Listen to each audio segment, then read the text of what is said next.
All right, everyone, happy Friday. Today is December 29, 2023. This is the last day of trading for the traditional stock market.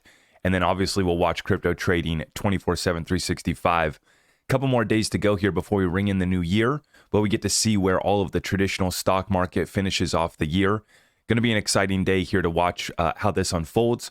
And we've been blessed with an apology from Gary Gensler and the SEC apologizing for their behavior in the most recent case here, where they got a little bit of pushback for their antics and their methods. But we did have a victory for the SEC as a Judge Rakoff ruling comes in today, summary judgment on the Terra Labs case. And so we're going to show you guys that after we take a quick look at the markets. Let's get right on into it, guys. So we're starting off here. Bitcoin back down to about 42,000. Okay, we're watching this one. Like I said, it was basically all red across the board here today. Same thing for Ethereum back down. Same thing for XRP, XLM, Algorand, all red. Now Solana, up on the day, but, hanging out here sideways after the big rally up to $125 for Solana. DXY got a little bit of a bump here to finish off the year, but has been beat up this whole year. And then we see the 2-year and the 10-year back down today as well. Now we look at the silver and gold, both found a little bit of green here, but that's after a big sell-off yesterday. But now we got a big green candle coming back in for silver. Went all the way basically down to $23.50 for an ounce of silver. Now we're all the way back up, pushing back to about $24 to finish off the year. For gold, same thing. Incredible strength and a rally, the highest daily close that we've ever had for gold. Just came in on, Wednesday or Thursday, I believe. It was Wednesday. Highest daily close ever. And then it's all red for the stock market. Nvidia, Amazon, S&P 500. S&P 500 was about 0.3% away from the all-time high that it achieved in January of 2022. But it is being rejected off of that level. Same thing for the Dow Jones. Dow Jones was at all-time high, and so was the NASDAQ 100, but the sell-off is here. Now, I highlighted this in last night's live show, and I want to make this point again. 2 reasons why I believe that we're already starting to see the sell-off, and why I think that the sell-off is going to continue into the new year. First off, we're not at a loss on a lot of our positions. We're in profit. So typically you see tax loss harvesting towards the end of the year, where if you're in a loss on a position, you'll sell it off right now, recognize the losses for taxes, and then you'll buy that position back and basically reaccumulate your position, but you get to take that tax loss harvesting for this year's taxes. Because we're in profit, I think that a lot of selling is going to be pushed off until the new year, because folks are in profit and they don't want to realize those gains for this year. They already know, they're already looking, they're already sitting down with their accountant. And I hope that you guys have been sitting down with your accountant too, long before the last day of the year here, figuring out strategies to mitigate your taxes. But I think that a lot of people, I've already seen it, they're pushing off selling, pushing off taking profits till the new year. So that's going to be one catalyst to bring us down. And then I also see the buy the rumor, sell the news Bitcoin ETF as well coming in. So watch out for that. So today we get the summary judgment ruling coming in on the Terraform Labs case involving Luna and MIR tokens being labeled securities from Judge Rakoff. So this came in here just today. We're breaking this down. A U.S. federal judge ruled on Thursday that Terraform Labs, creator of the ill-fated Terra and Luna cryptocurrencies, violated federal securities laws when it sold its cryptocurrencies to the public.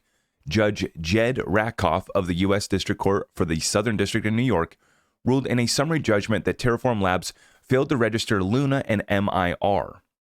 So he's saying another cryptocurrency in the Terra ecosystem as both being securities. Now we see here the summary judgment could shape an eventual trial over Terraform securities violations, with Judge Rakoff denying both parties' efforts to exclude testimony from opposing expert witnesses who have studied the trading activity that led to UST's depegging in May. So we're going to see where this goes. Terraform Labs responds saying, quote, "We strongly disagree with the decision and do not believe that the UST stablecoin or the other tokens it issues are securities. Further, the SEC fraud claims are not supported by the evidence, and we will continue to vigorously defend against those meritless allegations at trial. So the SEC sued Terraform Labs earlier this year following a rash of similar complaints it filed against several other key players in the cryptocurrency industry. The lawsuit's filing came just months after the notorious depegging of Terraform Labs' algorithmic stablecoin UST, which plunged the crypto industry into a deep winter. Yeah, that was in May. It was funny, we got that May. Luna got sacrificed on the lunar eclipse of May. I'll never forget that day. I was in Colorado and I was watching the big skies of Colorado, all the stars, big lunar eclipse. And we were watching the charts too, because the whole market was being brought down when Luna collapsed. Funny enough. Jeremy Hogan, one of our favorite lawyers here, chiming in. He says, how can a stablecoin be a security? How can you buy something pegged to $1 and expect profit from it? Per Judge Rakoff in the SEC versus Terraform Labs case, a stablecoin is a security when you can stake it for a return on investment, regardless of whether you do or not. So because even if you didn't stake it for a return, the judge is still saying that this would be a security. Now, I read a little bit further here. The ending of this is very interesting. They say the above undisputed evidence clearly demonstrates that UST in combination with the Anchor Protocol constitute an investment contract. As the Supreme Court has held, it is of no legal consequence that not all holders of UST deposited tokens in the Anchor Protocol, and thus that some holders, quote, chose not to accept the full offer of an investment contract. Luna and Wrapped Luna defendants' efforts to rebut the evidence that Luna and Wrapped Luna were securities are even further off the mark. In denying the motion to dismiss, the court held that by alleging that the defendants pooled the proceeds of Luna purchases together and promised that further investment through these purchases would benefit all Luna holders, the SEC has adequately pled that the defendants and the investors were joined in a common profit-seeking enterprise. Those well-pleaded allegations have now been substantiated with undisputed evidence. And so right here, it's very interesting to see this ruling, from Judge Rakoff here. Not favorable to Terra, not favorable to these tokens, and ruling that they are in and of themselves a security just because you had the potential to stake them. So big deal here, and we find this very interesting. Now, Digital Asset Investor did throw this together. We do got to take this opportunity to make a little jab at Mike Novogratz. DAI says, after almost 50 years on this planet, I'm convinced of a couple things. One, karma is real, and two, God has a great sense of humor. Let's take a look at what he's talking about. This is the ruling. A New York court has ruled that Ripple sales of XRP on exchanges did not constitute investment contracts in order partially granting a motion for summary judgment in the SEC case. So we get that big victory for Brad, and Brad obviously showing off his new tattoo. Love to see it. And then we get the ruling here today. Judge rules against Terraform Labs in SEC fight, calling Luna and MIR tokens unregistered securities. And that would be Mike Novogratz's Luna tattoo. But now we know that Mike Novogratz he's apologized too. Now he recognizes and respects the XRP army. And he recognizes that Ripple is an institution that's not going away. But that wasn't before he shorted the heck out of XRP and probably made a boatload of money. And then he went over and pumped his little Luna bag. And, karma is real, as DAI says. Now, Stuart Alderati, Chief Legal Officer of Ripple, comments on the case. He says, I have no firm view on the merits of the Terraform case, but here are a couple of thoughts on yesterday's ruling. One, facts matter. Two, Judge Rakoff does not criticize, let alone even cite Judge Torres' Ripple ruling. So Judge Rakoff basically ignored and, didn't include in any sort of way Judge Torres' ruling. Very interesting. The SEC's forever crypto ground war, fighting token by token in lengthy litigation, is a fool's errand driven by a quest for political power over sound policy. And this is what gets so interesting about this is while we wait for Congress to pass legislation and regulation, the SEC has made the claim that all cryptocurrencies are securities essentially, and they're just going case by case here and fighting it out. Now, many of these exchanges tried to, do a deal, cut a check, and go about their way, like Kraken. But then the SEC came back after settling up with Kraken for their staking as a service. They paid a fine of $20 million. And then 10 months later, now Kraken is being sued once again.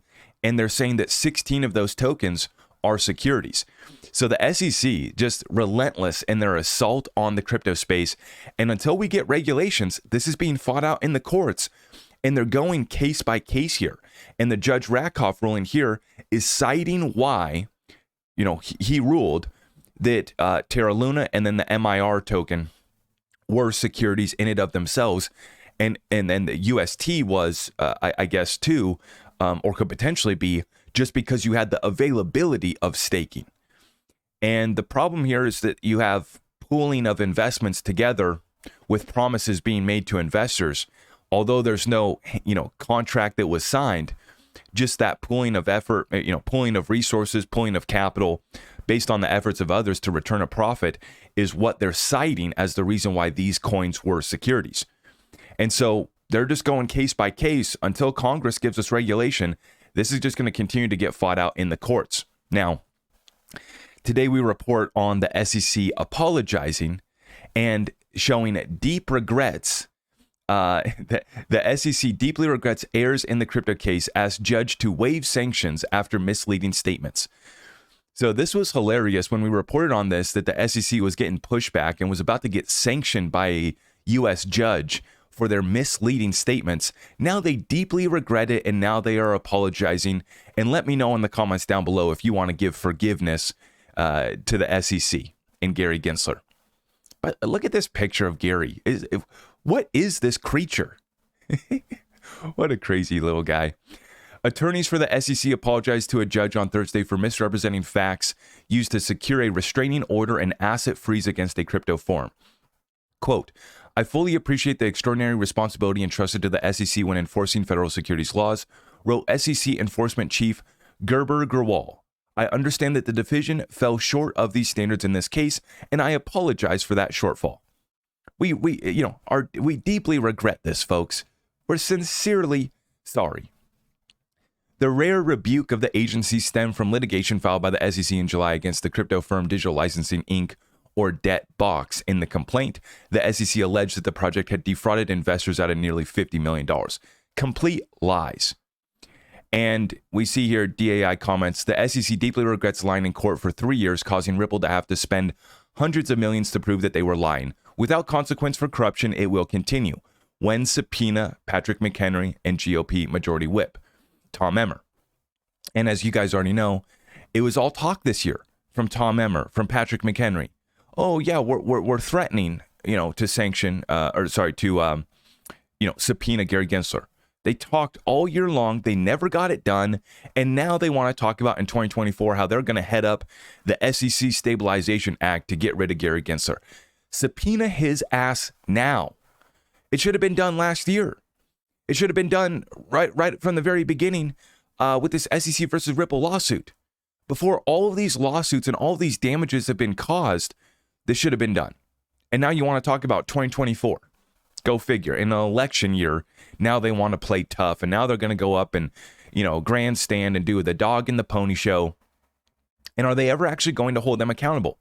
It's taking judges in the United States of America, which God bless this country for us still having somewhat of a rule of law, to actually push back with companies like Ripple that have had to cut checks for hundreds of millions of dollars to fight our own government.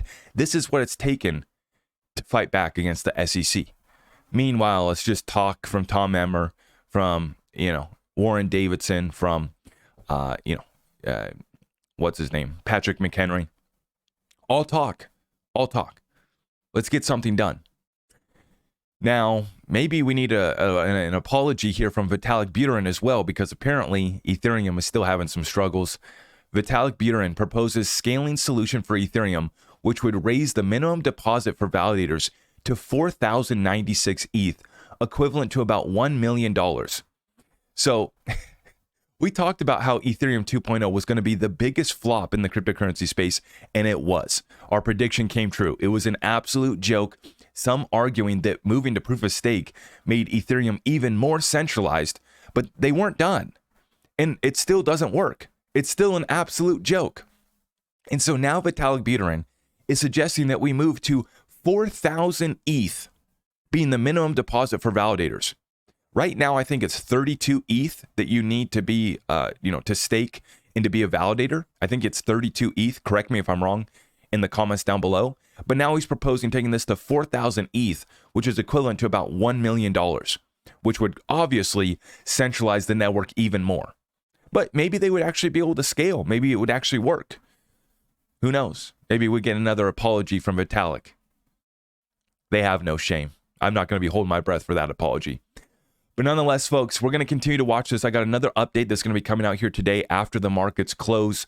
We will see where the stock markets ended the 2023 rally. And so make sure you subscribe, hit that notification bell. And if you guys can do me a big favor, if you would like or smash that thumbs up button, greatly appreciate that. Make sure you share this one out far and wide. And if you guys missed the live show last night, it might be linked up right here. And I will see you guys in the next one. God bless all of you. Thank you so much. Everything's at my website, ZachRector.com.